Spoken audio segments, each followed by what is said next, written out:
여러분 안녕하세요. 혹시 조선시대 세자빈 중에서도 유독 파란만장하고 예측 불가능한 삶을 살았던 인물 순빈 봉씨에 대해 들어보신 적 있으신가요? 오늘은 세종대왕의 맏아들이자 훗날 조선의 문종이 되는 이양의 첫 번째 부인이었던 순빈 봉씨가 어쩌다가 세자빈의 자리에서 폐위되었는지, 그리고 그녀에게 사약이 아닌 폐위라는 비교적 온건한 결말이 내려진 배경에 숨겨진 이야기들을 아주 자세하고 심층적으로 파헤쳐보려고 합니다. 조선 왕실의 그 엄격하고 복잡한 규율 속에서 과연 그녀에게는 도대체 어떤 충격적이고 믿기 어려운 일들이 벌어졌던 걸까요? 지금부터 순빈 봉씨의 기구한 운명과 그 내막을 함께 따라가 보시면서 단순한 역사적 사실을 넘어 그 시대 인물들의 복잡한 심리와 상황까지 함께 이해해보는 시간을 가져보겠습니다. 순빈 봉씨는 본래 세종대왕의 장남인 세자향, 즉 훗날 조선의 제5대 왕인 문종의 정실 부인이었습니다. 그녀는 명문가의 딸로 태어나 세자빈으로서의 교육을 철저히 받았고 조선 왕실의 중요한 일원으로서 그 품위를 갖추고 있었다고 전해집니다. 하지만 그녀의 삶은 기대와는 달리 결코 순탄하지 않았습니다. 오히려 그녀의 세자빈으로서의 여정은 온갖 풍파와 스캔들로 얼룩졌고 결국 비극적인 폐위로 막을 내리고 말았습니다. 그녀가 세자빈의 자리에서 폐위된 데에는 단순히 한두 가지 이유가 아니라 여러 가지 복합적이고 중대한 이유들이 작용했는데, 그 중에서도 당대 사회에 가장 큰 충격을 던져주었던 것은 다름 아닌 그녀의 동성애 행각이었습니다. 순빈 봉씨는 궁궐의 궁녀였던 소쌍과 매우 깊고 은밀한 관계를 맺고 있었다고 합니다. 당시 조선 사회는 철저하게 유교적 가치관에 기반을 둔 사회였으며 남녀 간의 사랑조차도 엄격한 사회적 규범과 틀 안에서만 용인되던 시절이었습니다. 하물며 동성 간의 관계는 상상조차 할 수 없는 사회적으로 완전히 금기시되고 터부시되는 일이었습니다. 당시의 기록인 세종실록에는 순빈 봉씨가 소쌍이 다른 궁녀와 친하게 지내는 것을 보고 극심한 질투심에 사로잡혀 소쌍을 매우 억압하고 자신과의 관계를 강요했다는 내용이 상세하게 기록되어 있습니다. 이러한 사실이 단순한 소문으로 그치지 않고 궁궐 내에 공공연하게 알려지면서 이는 단순한 개인의 일탈을 넘어 왕실의 권위와 품위를 심각하게 훼손하는 중대한 문제로 비화되었습니다. 궁중 여인들의 일거수일투족이 철저히 감시되고 기록되던 엄격한 시대에 이러한 비밀스러운 관계는 언젠가는 만천하에 드러날 수밖에 없는 운명이었을 것입니다. 이 사건은 순빈 봉씨의 입지를 매우 위태롭게 만드는 결정적인 계기가 되었습니다. 이뿐만이 아니었습니다. 순빈 봉씨는 세자의 사랑을 향한 극심한 갈구와 더불어 다른 후궁들에 대한 견제와 질투심도 매우 심각했다고 전해집니다. 그녀는 세자빈으로서의 자신의 위치를 확고히 하고 싶어 했지만 동시에 다른 여성들에게 향하는 세자의 관심에 극도로 민감하게 반응했습니다. 특히 세자의 총애를 받던 승희권씨, 훗날 문종의 정비가 되는 현덕왕후가 임신을 하자 순빈 봉씨는 자신의 자리가 위태로워질 것을 극도로 불안해하며 두려움에 휩싸였습니다. 그녀는 자신의 불안감을 해소하기 위해 승희권씨를 지속적으로 괴롭히고 모욕하는 행동을 서슴지 않았다고 합니다. 이러한 비상식적이고 비인간적인 행동들은 세자빈으로서 마땅히 갖춰야 할 품위와 덕목과는 너무나도 거리가 멀었고 궁궐 사람들의 비난과 손가락질을 피할 수 없었습니다. 그녀의 이러한 행동들은 세자뿐만 아니라 왕실의 다른 어른들에게도 큰 실망을 안겨주었습니다. 또한 순빈 봉씨는 세종대왕과 소원왕후의 관심을 얻기 위해 충격적이고 대담한 거짓말까지 감행했습니다. 바로 거짓 임신 사건입니다. 그녀는 자신이 임신했다고 거짓 보고를 하여 한동안 세종과 소원왕후 그리고 온 왕실의 지대한 관심과 기대를 받았습니다. 당시 왕실에 있어서 후사를 잇는 것은 국가의 안정과 직결되는 매우 중요한 일이었기 때문에 세자빈의 임신 소식은 온 나라에 큰 기쁨과 희망을 안겨주었을 것입니다. 그러나 얼마 지나지 않아 그녀는 유산했다고 다시 거짓 보고를 하여 궁궐을 큰 혼란과 당혹감에 빠뜨렸습니다. 이러한 기만적이고 경솔한 행위는 단순히 개인의 거짓말을 넘어 왕실의 권위와 질서를 심각하게 흔드는 중대한 문제로 받아들여질 수밖에 없었습니다.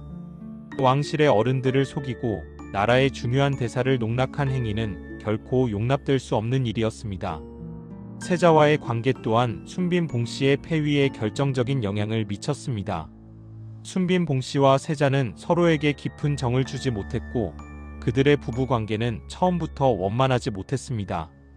기록에는 순빈 봉씨가 세자의 유모를 통해 세자를 자신에게 억지로 데려오라고 강요하는 등 매우 비정상적이고 과도하게 집착적인 행동을 보였다고 상세히 전해집니다. 이는 단순한 부부싸움의 수준을 넘어 세자빈으로서 세자에 대한 기본적인 존중이나 예의를 찾아보기 어려운 불순한 행동이었습니다.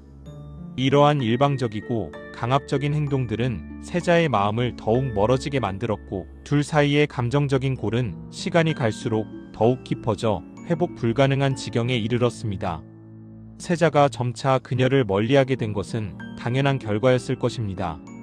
종합적으로 볼 때 순빈 봉씨는 조선시대의 엄격한 유교 사회가 요구하는 이상적인 세자빈 상과는 너무나도 거리가 먼 행동들을 끊임없이 저질렀습니다. 조선의 세자빈은 내명부의 수장으로서 품위와 덕목을 갖추고 모든 여성의 모범이 되어야 하는 막중한 자리였습니다. 하지만 그녀는 동성애, 극심한 질투심, 거짓 임신, 세자와의 불화, 그리고 얌전하지 못한 언행 등 다양한 중대한 문제를 일으키며 궁궐 내에서 끊임없이 논란과 비난의 중심에 섰습니다.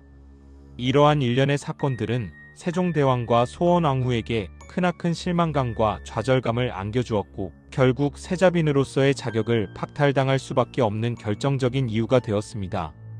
그녀의 일탈적인 행동들은 왕실의 권위와 채통을 심각하게 손상시켰으며 더 이상 세자빈의 자리에 둘 수 없다는 결론에 이르게 했습니다.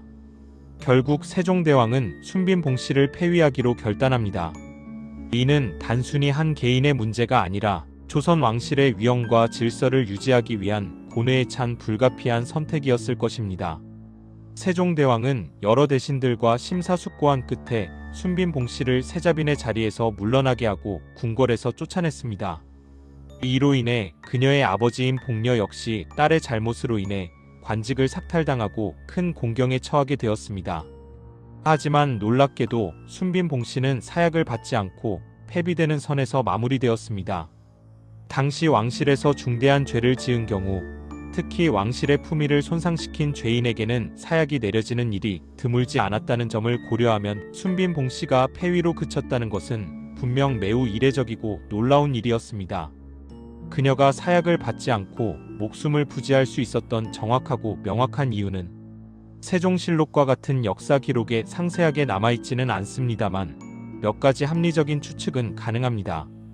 첫째, 세종대왕의 자비로운 성품 때문일 수 있습니다. 세종은 백성을 아끼고 사랑하는 성군이었으며 비록 죄를 지었더라도 무조건적으로 혹독한 처벌을 내리기보다는 교화와 선처를 베푸는 경우가 많았습니다. 비록 순빈 봉씨가 왕실의 채통을 훼손하는 큰 잘못을 저질렀지만 세자의 정실 부인으로서의 명예를 완전히 짓밟고 생명까지 빼앗기보다는 폐위라는 선에서 마무리하여 그녀에게 회개의 기회를 주고자 했을 가능성이 있습니다. 세종대왕의 인자함과 관용이 그녀의 목숨을 구원한 중요한 요인 중 하나였을 것입니다. 둘째, 그녀의 잘못이 왕실의 존립 자체를 위협할 정도의 반역죄나 모반죄와 같은 중대한 죄는 아니었기 때문일 수도 있습니다. 그녀의 행동들이 왕실의 품위를 손상시키고 궁궐의 질서를 어지럽혔지만 직접적으로 국가를 전복하려 했다거나 왕권을 위협하는 반역 행위와는 거리가 있었습니다. 조선시대에는 영모죄나 국가기밀 누설과 같은 중죄에 대해서는 가차없는 사형이 집행되었으나 순빈 봉씨의 죄는 비록 중하더라도 이러한 범주에는 속하지 않았다고 판단되었을 가능성이 있습니다. 셋째, 세자의 체면과 왕실의 안정적인 이미지 유지를 위한 정치적 고려가 있었을 수도 있습니다. 세자빈에게 사약을 내리는 것은 왕실의 크나큰 오점과 불명예를 남기는 일이었을 것입니다.